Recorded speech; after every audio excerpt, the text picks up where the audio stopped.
Hello, everybody, and welcome to episode 98 of the Hunger for the Hustle podcast, the podcast that explores business owners and entrepreneurs' journeys to pull back that curtain and give you guys, the viewers and the listeners, a little bit of insight into that world, inspire you, and help you to fire up and find your inner hunger for the hustle. My guest today is Lorry Rifkin, live from Milwaukee. How are you, Larry? I am doing great today. And it's Lorry. I always have to tell people it's Larry with an O because nobody believes a guy has a name called Lorry. Well, he certainly does, and I have Lorry in front of me. So you're living proof it's a real name. I'm a real name. I'm a real person. Always good to know. And on the subject of the hunger for the hustle, Lorry is someone who certainly has a lot of that. Busy gentleman. Lorry Rifkin, CPA, has 40 years of business experience ranging from accounting, operations, sales, and marketing. He specializes in returning companies to profitability. He owns 4 businesses in Milwaukee, a business turnaround to profit improvement firm, a bookkeeping and accounting service, a networking and training event company, and residential rental units on Milwaukee's east side. Something fascinating about Lorry, which I can't wait to talk more about, is that Lorry was once upon a time a shy introvert. Today, however, he's a networking powerhouse, and we'll be diving into his journey and his story to see what he learned along the way. Lorry, an absolute pleasure to have you here. And I think a good thing would be to start talking about is what really is networking events and why are they so important for business? I'm going to separate it because the event is separate than the process of networking, because you can network in person, not at an event. And I'll give you my definition of networking. Networking is sales of the most important product in the world, and that's yourself. So all networking is selling yourself, and people want to sell themselves for many different reasons. I could give a couple of those reasons, Jake. Some people want to sell themselves to get a new job. Some people want to sell themselves to sell product. Some people want to sell themselves to get friends. If you actually want to look at it, dating is a special form of networking where someone wants to sell themselves to get a potential mate or spouse. So really, networking is just a form of humans selling themselves to other people. Right. Yeah, that's an interesting way to look at it, and quite a bare bones way to look at it. But it is absolutely right. You know, you're trying to sell yourself essentially, and sell people on your qualities. And I guess that then leads to people asking, "What do you do?" and networking in more of a business sense. Well, the interesting thing is, I believe in what I call upside down networking. You don't necessarily lead to what you do. And even when you do say what you do it in a form where people have to ask questions. So if I told you when I meet somebody and they ask what I do, I say, I tell business owners what they need to hear, not what they want to hear, then roll up my sleeves and get stuff done. But you don't know what I do for a living when I say that. Creating the mysteriousness, the curiosity. Because then you drive questions. And remember, when I said networking is sales, sales takes building a relationship, building trust. So the goal of networking is to build relationships with people. And you do that by asking questions about the other person, not necessarily saying what you do. Right. Now that is upside down networking. And it's an interesting way to look at it. What got you into networking, Larry? I know I mentioned the fact that you were once upon a time, an introverted person, and to be running networking events, as a networking powerhouse, that's certainly not something you would typically think of an introvert to do. So what kind of made that change within you? Was there a certain poignant moment where it happened, or did it gradually? There's some, but you have to understand first, people meet me do not believe I'm an introvert, but this is how shy and introverted I was. When I was young, growing up at my parents' house and the doorbell rang, I would run to the basement and hide because I didn't want to meet anybody. And I'm still shy and I'm still introverted. But here's the dirty little secret of introvert networking. I only have to come on your show. I only have to act the part of an extrovert for 40 minutes. And then I could go back and being my introverted self. So the reality is I'm still an introvert. I just have learned to be exceedingly powerful in putting on an extrovert's face when I go out to the public. And you asked what drove me to do that? Getting fired and having to go build a business and build an income. If you're an introvert and you don't talk to anybody, you can never meet anyone to sell to. And so by definition, I was forced to go out and start talking to people. The problem was I didn't understand how to do it. There was no books, no mentors. It took a long journey to uncover the little secrets of networking for me to be successful at it, Jake. And what was the first, what inspired you to think, I want to start doing these networking events? Did you go to one yourself? Oh, I went to one. Somebody told me about a networking event, and I wouldn't know anyone there. It was at Miller Park where they played baseball in Milwaukee. The Brewers played. I bought a ticket for the event, and it was in a special area of the park. I stared at that area for over 40 minutes before I would go in. I was frozen with fear. I go, I don't know I don't know anyone. I don't know what to say. I didn't have confidence. I was shy. And finally I said, you know what? I'm just going to go in. I wind up having a blast, left with 40 business cards. And that was the turnaround to say that I could do this. And how long did it take you from there, from realizing that moment to having your first event? Probably 15 years. Because here's the thing, you're still an introvert at your core. And the biggest fear I had as an introvert of networking, besides meeting people, was the fear of failure. Is anyone going to talk to me? Do I have anything interesting to say that people want to have a conversation with me? Will people like me? All those fears were more powerful in preventing me from starting than the actual doing it. If I learned now, if someone doesn't want to talk to you, move on to the next person. So if you're learning to network and you have this fear that you're not good, you don't know if people will talk to you, I would tell you, just work through that fear, because if you do it enough, people will talk to you. And here's one reason they will. Everybody has a unique story in life. And remember, you're talking about stories. You're asking people about their stories in life, and you're sharing your stories. And when you do that enough, you get a lot of commonality with people, and it makes it easier to talk to them. Yeah, I think a lot of people are either living their dreams or living their fears. Really, it's one or the other. Really, you know, that's how that is. And I think it can be hard to push yourself out of that space, but it involves doing, of course. And like you did, you know, you went to one event and spurred you on, and okay, maybe it took you a few years to get to the place of where you wanted to get to because you were stuck in living in them fears for a while. But by doing and just doing more and pushing yourself from the comfortable place to the uncomfortable place, a lot of growth comes out of that. And before you know it, things are really happening and things are really changing for you.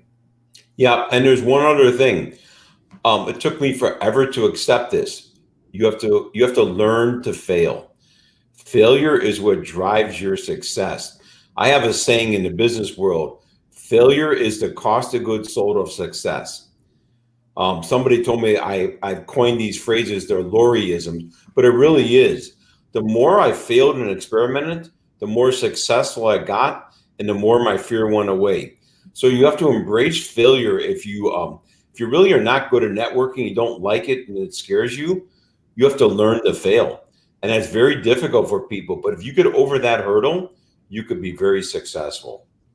Yeah, I think, you know, as someone who's had many businesses in my adult life, and really I started kind of having businesses when I was young. Really, I was that kind of guy who would sell chocolate and candy on the playground to the other kids, just doing that. You know, that was the first hustle, and then it went to flipping stuff on eBay. But I've had multiple businesses, even one business in the past 12 months, which I just had to let go and accept the fact that it was a fail and it didn't work out. And what are the lessons I can really learn from it and make sure I don't make the same mistakes again, and take as much value as I can from it. And I think sometimes we, you know, let go or be dragged is a phrase I hear, that sometimes we cling on to things because of the fear of failure when they've really already failed, and we're just pumping our time, effort, sometimes even money into them, when we just need to let them go and learn some lessons from them and put some focus and energy into the next thing. Well, there's a powerful school of thought is learning when to quit. Like I said, failure is the cost of goods sold of success. So you can't fail if you don't quit. So quitting is not failure long-term. It's just a momentary failure. So if something's not working, you have to quit and try it again. I've had to do that. COVID forced me to do that more and forced a lot of people. My core business, I couldn't handle any more work before COVID came. And then COVID came, people didn't want me on site and people were shutting down. I had customers disproportionately hit.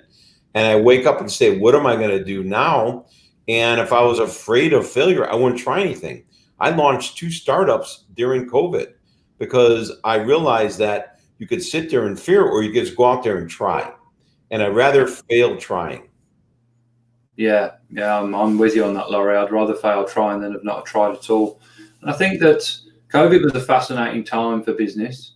It still is a fascinating time for business in terms of the opportunities that were presented from it. It doesn't surprise me at all that you started 2 businesses within COVID. I know so many people have started their own business, and a lot of people who have taken their passion, just something they enjoy doing, and they've started, selling products online with it as a little side hustle inside COVID. So yeah, I think that's fantastic. And is it true that Lunch with Laurie, your networking events, they actually started kind of in the time of COVID? Is that right?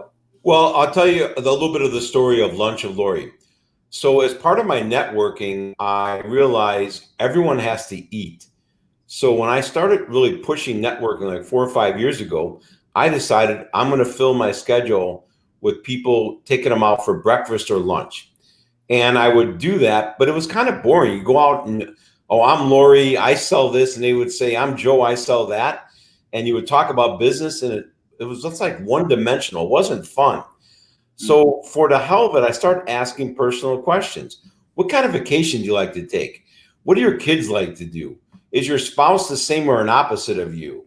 And I started asking a series of questions, and these conversations went from a business conversation to a personal level. And where I would say we're going to meet for 30, 40 minutes, we'd be talking for an hour. And I realized people don't get to share their story. And when you ask questions like that, you're sharing people's stories. We live in a day of 10-second sound bites where people don't get to talk about themselves. So one day I meet someone for breakfast and they had a great, interesting story. And I go, could I write your story on LinkedIn? And they said, yes. So I take a picture and write their story. And I start writing people's stories after I meet them, not about their business. I would ask them where they were born. I would have their life stories. And I had to do it real short because LinkedIn has a 1,300 character limit. And I would do that and people started reading them. And then I have a mentor, somebody I helped who was really mad at me because I helped them in their business unsolicited. I do that a lot and get in trouble a lot. And I was at a golf outing and they did not want to talk to me after the 14th hole because I had irritated them so much. But a month later, they came to me and said, everything you told me was spot on, and I have a gift for you. I created a hashtag called Lunch of Lori on LinkedIn, but there's only one requirement. You have to use it. So I started using it, and then I go, I'm going to hold an event right before COVID, last March. And I got 35 people to pay. I rented out a cooking school. I was going to have a real Lunch of Lori for 35 people. And COVID hit and I had to refund everybody's money. So I'm sitting there. Oh my God, I had this whole event. I never had my own networking event. I was so proud to do it and had to give everyone's money back. And the same gentleman who gave me the hashtag Lunch of Lori said, what are you waiting for? And I sort of knew what he meant. He was talking, when are you going to shift to online? You're going to have to go online. And so I decided to do a Lunch of Lori online on Zoom. But I wasn't going to make it a standard Zoom call. I had 10, those same personal questions I would ask people when I would meet them. I made it as requirement for registration for the event. So you couldn't even come. And I did questions. What's the most embarrassing moment in your life? What's the funniest thing that ever happened to you? What prank do you want to pull on your family? And I have assorted other ones. And so I made people register for those questions. Then I said, here's the business part. You need to connect with everyone else coming on LinkedIn. And during the event, I was going to call on every single person for the most interesting answer. So it's equal opportunity networking. Everyone has to participate. Then at the end of the event, I do a survey who had the best story, and I make a donation to their favorite charity. And then I do a big post on LinkedIn where everybody gets to comment and promote themselves again. So that's the format. I go to start this event, no one signs up. I'm like 3 weeks out, 2 weeks out, 1 or 2 people sign up. So I did some more promotions. I filled it up, and now I'm booked out 2 months ahead of time. I have May events open because March and April are fully done, and I switched to 2 events a month. They are so different and unique. I get people from around the world, and they truly are upside down networking. You're not allowed to tell your elevator pitch. People don't know what you do. I love that, and I actually can't wait to come along to one. I reckon I'm going to make the one in May or the next one that's available. You got to come, Many Jake. people on there from Australia. I'd love to. What you cut out for a second? No problem. Yeah, can you hear me now? Okay. Have you had many folks on there from Australia yet? I've had no one from Australia. I've had Amsterdam, Poland, Canada. I want the first Australia one. Are you going to be the first one? I am. It's as simple as that. It'd be interesting because I want to hear your life story. I certainly have a story. Like you said earlier, Lorry, we've all got a unique story, haven't we? And I certainly enjoy sharing mine. So I'd love to do that. One other thing Lunch with Lorry does, and it's another Lorryism, I get an X-ray into a person's soul. Those questions I ask really give me a deep dive into somebody. And it's pretty amazing. Most people come to Lunch with Lorry thinking this is going to be like a regular event. They still don't understand it. That whole room has been crying. The whole room has been laughing. And some of the stories people have told, I know for sure they haven't even told their spouses. Well, on that note, I'm going to actually steal one of your questions and fire it right back at you, Lorry. What's the most embarrassing thing that's ever happened to you? One of them is in college, I was in class, had to run out of class, was out drinking too much the night before, had to go puke in the water fountain in the hall in front of hundreds of people. Man, I've puked in some strange places, but I don't think I've ever picked the water. I couldn't make it to the bathroom, Jake. I was too hungover. You know, I was one of those college students. I drank too much. That was just it. What can you do? What can you do? These things probably have happened to all of us at some point. I mean, some of the stories are amazing. I've had 2 gentlemen who this wasn't their profession, but they did it. One drove a train. He was not a train engineer. And one drove a tank, and he wasn't in the military. That is quite. I mean, there's a lot of people that do things that they're not qualified to do. Driving a tank is one that's pretty out there. Oh, it was pretty. The stories are pretty interesting. Again, sometimes they're heartbreaking because I do ask, "What's your favorite charity and why?" And a young woman came. She goes, "Why donate to veterans groups?" And I asked why. Because my dad died of Agent Orange from Vietnam.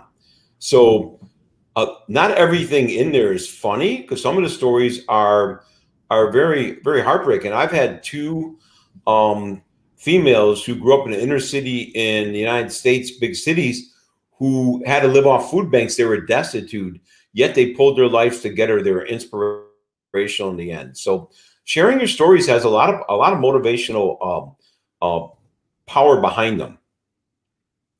Yes, sure does. And I think it also opens up other people to want to share their stories as well, particularly when the stories, are sometimes heartfelt or heartbreaking. It inspires others to open up a little bit and crack the shell and share their story as well. And I think sometimes when we're sharing them stories that are a little bit difficult and traumatic, it helps us a bit to share. It can be nice and therapeutic in a way to share them. Well, here's what I learned. I share my stories first because you cannot ask other people to share their vulnerable stories if you're not willing to do it. Mm. And the thing is, it is vulnerability. I wrote a blog once called Vulnerability is the Doorway to the Door Named Trust. You have to be vulnerable before people are going to trust you. And talking on a live show where I'm saying in college I went and puked in a water fountain, not many business executives are going to tell that story. But if I don't tell stories that happen to me like that, I can't expect anyone to share their stories. Mm. Yes, yeah, that's very true. Very true. It's as being I was reading something lately that I guess you're the leader of that group in a way, and you have to kind of set the pace and the precedent. And to be a good leader, you have to be also a good follower, and to come out and be vulnerable right away and tell your story to allow other people to open up and tell theirs, and then listen to theirs. I think that's quite an important thing. Well, you learn a lot from that. You learn a lot. I've had a question on the side here from a viewer, DJ Yannex from the UK, which is it's quite an unusual question, but it sounds like a fun one, so I'm going to ask it. The question is, what choice of socks did you choose today, and was it a difficult decision to make? Well, if I showed you the screen of my iPad, you would know in my house, I have the sock orphanages. I have one of every sock. So, and they're mispaired. So I once wrote a poem about the socks, how I have the black sock dating the white sock. I have the short sock with the tall sock. I have the holy sock and I have the other sock. You can't find socks in my house, Jake. My dogs would chew the socks apart. It used to be the joke before I moved to the city, when the snow melted in the spring, my backyard would be all socks and bras, and my dogs would take them out there. So I took the first pair of socks I could find in my drawer tonight. And I'm glad I found the pair. At least you've got a pair on, Murray. I'm very, very happy about that. I think that is one of the true mysteries of life, isn't it? Is where do those odd socks go? In your case, at least you have some kind of explanation because the dogs are chewing them up. But let me tell you, it's something I still struggle with, and I have no dogs. So if anyone watching can help clear up that mystery of life, it would be much appreciated, I can tell you. Well, the hardest socks to find are the ones you need only once a year. I can never find my ski socks or my hunting socks, even though I know I put a lot of effort to put them in the drawer to make sure they're there. They just go run away on their own. I don't know where they go. No. It's true. It's absolutely true. Yeah, it is true. Lorry, let's talk about returning companies to profitability. I know this is something you specialize in, and I think it's a very interesting topic at the moment because a lot of businesses have been massively affected by what's gone on in the past 12 to 18 months and will continue to be affected into the future. Some businesses have managed to pivot and take it digital and done very well out of that. Some businesses, not so much. And some businesses are, of course, still figuring it out. So have you seen a rise in clients since COVID or a decrease? Or no, it's interesting. The banks in the United States are not forcing companies out of business. So everyone's gotten a pass. In the turnaround and workout world where you fix companies, I'm in some nationwide organizations. Everyone thought they're going to have a boom in business, and there is none. I'm fixing a company now, returning them to profitability. And sometimes you have to cut your costs. Sometimes you have to find new revenue. Sometimes you got to find new products. The biggest obstacle that business owners are facing is the same thing as me at networking. When I first started, you want to cling to the past. You just wish for the good old days to come back. You wait every day to do that. And the best advice I can give and say it's not coming back the way it was. And so immediately start working on something else. And I don't tell that lightly. People say it's easy for you to say that, Lori. But I had to go start 2 startups during COVID. I'm in the same boat. My core business was hurt. I could sit there and cry and moan about when it's going to come back, or I could find another way of doing business. So I would tell business owners, go to a white sheet of paper and pretend you're starting your business from scratch.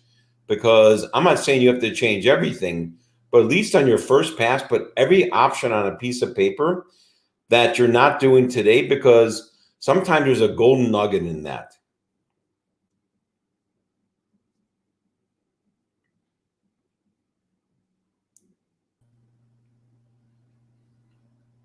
Sorry, Laurie, I lost you there.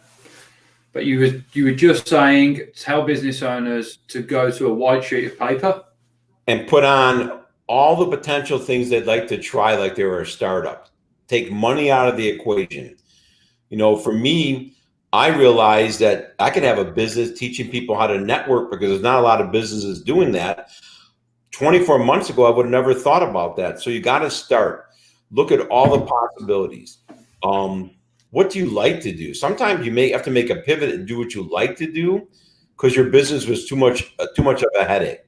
So I just tell business owners, start with that piece of paper. It only cost you time. That piece of paper doesn't cost you money. And put down what are the possibilities. From possibilities you want to do to try to make more money to possibilities you want to do because you just like doing them. So someone asked me the other day about the business I have. And he said, my face lit up when I talked about networking. And it's true. My Lunch with Lori networking business, and I'm building an online course how to train people how to network. I like that business more than fixing a company because it's more fun. I meet people all over the world. I never looked at it as an opportunity 24 months ago. So it was out there. I needed COVID to force me to think about it. So those business owners who are struggling, they have to start thinking differently. Yeah, I think that's a big part of it. You know, adjust your thinking, change your perception, because it's quite possible that things will one day return to some kind of similarity to what they are. But I think there's just been such a digital influx in so many ways that in many ways things will not be the same as they ever were, because a lot of people who were kind of a little bit held back from going to the digital side have been forced to, and they've actually realized it does make things a lot easier, this technology, you know, and there's many, many different ways you can use it to enhance your business and add extra strings to the bow of your business that you otherwise perhaps would have waited many, many years to do until you were pushed into a situation that was actually quite uncomfortable and forced you to take action. That's what happened to me in networking. I didn't learn until I was in my 40s. But here's the biggest advantage of what COVID's done in the online world. It's broken down geographic barriers. The market is now the world now. You're from Australia. I'm in Milwaukee. We would have never met probably 12, 14 months ago. Absolutely. And I realized that by pivoting into a product that has mass appeal around the world, I could have a different business model because of COVID than I could have with my standard business model. It's hard to fix companies for me in Australia if I'm not there, but it's easy for me to teach people how to network all over the world. I don't have to physically be there. Yeah, it's great. And it's just another story of something fantastic that's come out of COVID, you know, and there are many, many positive things to come out of it. This podcast that we're actually sat on right now would not have come about if it wasn't because of COVID, because like, you know, in the quiet time, a lot of people looked at that to-do list, looked at some things that they wanted to follow up for a while. For me, it was public speaking, which led to this podcast, which is leading to some other fantastic things, some books that are coming. And there's always great opportunities at every turn, I think, if you keep your eyes and your ears open to them, and of course your mind open to them as well. And you have to be willing to think big. You know, so many people have books today. So I sat down during COVID and I wrote a 125-page book of how to network, but I don't want to sell the book yet. I jumped right to an online course. Everyone has a book. Not everyone has an online course. So when I say think big, think beyond what people are doing today. Find the next step in your business or your career and go after it. I'm 64. I don't want to fail at 64. It's a lot harder to recover. But if you don't get close to failure, you can't get that success again. So I'm trying things I would have never tried. I went in front of a camera for almost 20 hours a couple weeks ago. That was hard. An introvert in front of a camera is difficult. My first 5 hours of video was terrible. It sucked. It got better at the end. So when these business owners are hurt, you really need to think big and think of other ways of doing it. Thinking big doesn't always require money. It's more a mental change than a monetary change. Yeah, I think that's a very good insight. It's not always about the money, it's about the thinking. And it's about working hard, of course, but working smart as well. I think is just as important. Lorry, you've been in business for many years, and I'm sure you've had your fair share of challenges and obstacles. But as I kind of mentioned that, is there one particular challenge and obstacle that really sticks out to you? Yeah, I let myself be my biggest competitor. How do you mean? I stopped achieving my potential because I thought I would fail at it. I was my biggest competitor. My mental fear of failure was the biggest competitor I've had. It held me back forever. What I'm doing now, I should have done 30 years ago. So you were actually paralyzed by your own fear of failure? Oh, absolutely. Yeah. Fear is a powerful force to deal with, especially in the business world. Is that product going to work? Is the customer going to buy from me? If I open that new location, will it work? Is the bank going to give me a loan? Are my employees going to be good employees and show up? All those put fear in a business owner's mind. And I'm not saying they don't have risk to them, but I let them personally paralyze me. I should have been, I have a bookkeeping business I opened during COVID. I'm an accountant. I should have had a bookkeeping business 20 years ago. So interesting. It's so interesting. And I think really when, a lot of those things you raise, are my employees going to show up? Are they going to form a good team? Are we going to get good results? Is the bank going to say yes?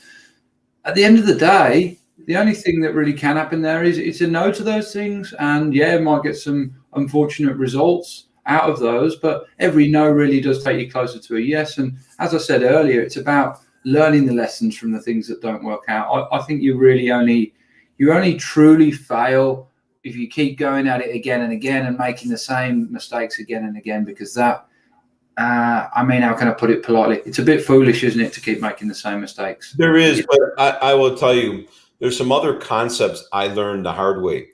One is going backwards to go forward. And the second corollary of that is going sideways to go forward. We are always trained to have, I'll call, hockey stick growth and things. It's going to go up, up, up. It's a linear fashion. Life doesn't work in linear fashions. Life works with ups and downs. And sometimes you have to go backwards to go forward. Literally during COVID, I'll take myself as an example. My core business is hurt. My income's cut down, and I'm going backwards. But in going backwards, I also put a strategy in place now to go forward again. So going backwards or sideways to go forward is an acceptable strategy, but many people refuse to do that, saying, I'm not going back to how I was a couple of years ago. I'm not doing that. That's necessarily not a good thought pattern.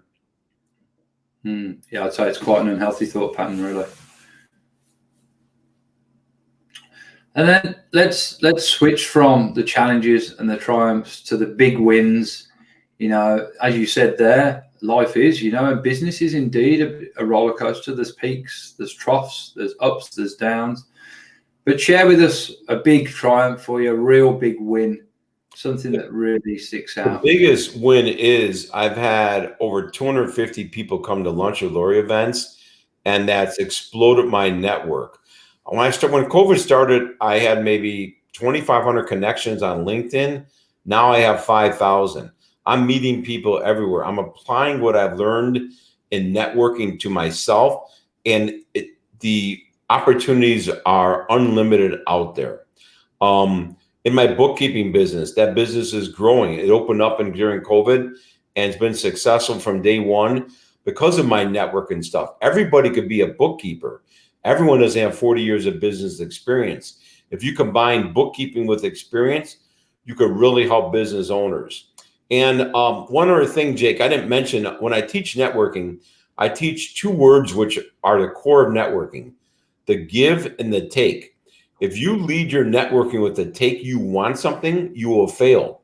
If you network with the give, you'll be successful. So I mentor a couple people in formal mentoring programs who are starting businesses. They're from the inner city in Milwaukee. By giving to others, success is coming faster and faster. So really, if you want success stories, you have to give people something. Yes. Yeah, I believe in that. Giving value up front and not always, not in some cases, not expecting anything back from that, because that's, in my opinion, about karma. You give and you get, and there's not a strict or stringent timeline on that for a certain amount of time that it's going to come back to you, but it certainly is going to come back to you. And I think in giving it recharges your batteries, it fills you up, with good energy, and it just makes you feel good as well, doesn't it? Well, it is. And you say something, I teach networking, and this ties a little bit on what you're saying, so I'm going to go there for a second if you don't mind. Networking is based on advanced mathematics, on the natural number E. People think it's a linear function. It's actually an exponential mathematical function. I'm not going to give away all the secrets, but that's one. The second thing is networking follows the laws of the conservation of energy. It's a science. And what you said is true. You could give to 1 million people, and those 1 million people will never give you anything back in your networking. But you gave energy to the network. That energy bounces around, and when you give enough, some of it's going to come back to you. But it's asymmetrical. If I help you 100 times, Jake, doesn't mean you'll ever help me. But if I help people in my network 100 times, some of that energy is going to come back to me. Those are the networking fundamentals that many people don't understand. They're so simple and basic is the reason they don't understand them. You've pulled back the curtain there, Lorry. Some certain secrets there for the networking world. I think if you've just joined us, folks, and you are about networking, or you're interested in it, or it's a subject that just intrigued you, then you're going to need to rewind 36 minutes, because Lorry has given away some really true golden nuggets here. And this leads me to my next question, a question I love to ask everyone on this show. Everyone who come on the show, I've ever asked this one. So you've got to prepare a really good answer, Lorry. Tell me how you would define the word hustle and what drives your hunger for it. I'm going to use my dad as a definition. My dad was 16 years old, enlisted in the Navy. He had no money, no nothing, gets out of the Navy, he was underage, had a hustle. He would go, I call work the street. He would buy and sell stuff. Hustle is finding anything you can to make some money to keep busy. It's looked at sometimes as a negative term. I look at it as a positive term. My dad wanted to support himself. He had to go out in the street and hustle. And he would use that term. He would buy something, sell it, open a business, sell the business. You have to go out there and hustle. Is just finding ways of making money. I'm hustling in the network world. I want your viewers to come to a lunch with Lorry. And so when you hustle, you're selling, and you have to ask for the sale. Yeah.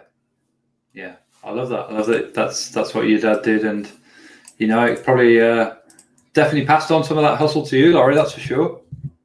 Well, I wouldn't hustle in the beginning. I was too shy. That was the problem. Yeah, very good point. If you don't, Jake, if you don't ask for the sale, you never could get it. No. If you're a shy introvert and you don't like talking to people, you can never ask for the sale. In fact, I was told I could never sell. You don't have the personality to sell. They forgot to tell me one little dirty secret. I solve problems. Introverts have a lot of power of analytics and figuring things out. I could solve problems that are very complicated. I have to substitute the word solving problems for sales. And that's how I become a expert salesman. I figured out how to solve the problem of people who don't like networking. Now I can solve that concept. So you got to be careful if you're labeled in life. Sometimes the labels are wrong because the definition's wrong. And I think labeling is an interesting point you make there, because of course, you're an introvert. You have the ability to be an extrovert when you want to switch the switch. But people can be both. I was actually reading about something the other day, something that's known as an ambivert, which is, a mixture of the two, which I guess maybe you could well be, Lorry. I know I am. I like to curl up sometimes with a good book and not really interact with anyone and keep myself to myself. But then otherwise I'm very outgoing and always like to speak to people, and certainly never too afraid to ask for the sale. So I didn't actually know that there was such thing as an ambivert until a couple of weeks ago, which is a healthy mixture of both. Well, one thing, here's my classical definition of an introvert and an extrovert. One person is an introvert, one's an extrovert, goes to a party of 500 people. You necessarily can't tell who's an introvert and extrovert. You have to observe them when they go home. A introvert will come home from that event exhausted, sit in a chair, turn off lights, turn off sound, and just want to recharge. An extrovert comes home from that event. My wife's an extrovert. She has to call 100 of her friends, say who she met and what she wore. The real way of telling an introvert and extrovert is after an interaction with people. You can't tell when you're with people who's an introvert and who's an extrovert all the time. All right, that's pretty interesting. I didn't even think about it like that. It's how it builds you up or drains your energy outside of and away from the situation, not just whilst you're in it. Lorry, we're getting close to the end of this podcast, and I'd just like to thank you for giving me your time today. It's been fantastic to share this time with you and get some of your wisdom and learn some of your story. And I genuinely do really look forward to a lunch with Lorry. I'm going to book that in right after this podcast. If you could, Lorry, give 3 hot tips, and I think you're more than qualified to as a gentleman who started 2 startups within COVID, but 3 hot tips to anyone who's watching or listening to this podcast on how they could get started with their own small business. Tip number 1, find something you like doing. It's a lot easier to start a smaller business if you like doing what you're going to be doing.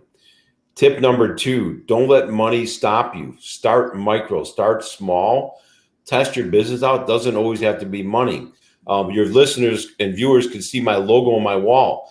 That was the only hard money I spent to start Lunch with Lorry, was having a logo design. The rest of it was hustle and my time. And number 3, don't let failure stop you from dusting yourself off the ground and starting again. You probably, when you start a small business, are going to fail 5 or 6 times before you get it right. Look at that as a positive, not a negative. Yeah, I think they're fantastic tips for anyone watching. And Lorry, I'm going to drop your links here in the comments. But do you just want to, for the folks who are listening back on audio, tell them the best place to find and connect with yourself? The absolute best place to find me is on LinkedIn. If you look up Lorry Rifkin, my name, or do the search for hashtag Lunch with Lorry, you will find me one way or another. I have a LinkedIn networking group. You'll find my events out there, and it's the best way of doing it. The second best way would go to www.lunchwithlorry.com, but you can't do that this weekend. I'm switching to a new website, and the new one is not up yet. LinkedIn would be the best way, and you're welcome to connect with me. Connect with me, but use a script to connect. That's one thing I teach. Say you heard about this on our show tonight, so I know where you came from. It's a good thing when you connect to people to share a little bit about yourself when you ask them to connect. Yes, give yourself a little bit of background. At least they know, where you know a little bit about them before you even know a little bit about them, which is always a good foot to start on, especially if you're networking. I have a question for you, Jake. How did you find me? Lorry, do you know? I'm not sure. That's a really good point. I don't quite know. I think it could have been through a Facebook group, one of the podcasting Facebook groups. Oh, it could have been on a bunch of podcasts. No, it wasn't actually, Lorry. It was through LinkedIn. How did you see me? It was through LinkedIn. I can't quite remember. I think I may have been a lady called Katie Corbett recommended you. Okay. Yeah. Katie Corbett's a copywriter in the USA. I had her on the podcast a few weeks ago. She's actually blind, but she has a copywriting business and is very successful. She writes testimonials and case studies for businesses. She's actually writing one for mine. So I think that's how we connected. Yeah, LinkedIn. Yeah, I lost track of how I meet people, unfortunately. Well, I'm familiar with that. I used to work in the events industry, and you meet just so many people, and it can be a little bit embarrassing actually sometimes, because I always used to struggle matching names to faces, and then I'd meet people and go, "Really nice to meet you," and they go, "We've met before," and I'd be like, "I'm really sorry, I can't remember where." So I mean, that's one of the pitfalls of meeting so many people, isn't it? But yeah, it is. But you know what? You get over it quick. I'd rather meet more people and forget some of their names or where I met them than not meet people at all. Yes. Yeah, me too. Amen to that. Lorry, it's been fantastic to spend some time with you. Enjoy the rest of your Sunday evening, sir, and thank you very much for coming on the show. Thank you for having me, Jake, and I hope I helped some of your listeners with some networking tips and information. I'm sure you did, and thank you, folks, for listening, whatever platform you're listening on, whether you're listening now with us live on the 15th of March, it's actually the 14th where Lorry is, it's already the 15th here, and whatever platform you're listening on, if you've got some value from the show, please share it with your friends and they might get some value too. Thank you for joining us. Stay hungry, stay happy, stay healthy, and keep on hustling, folks.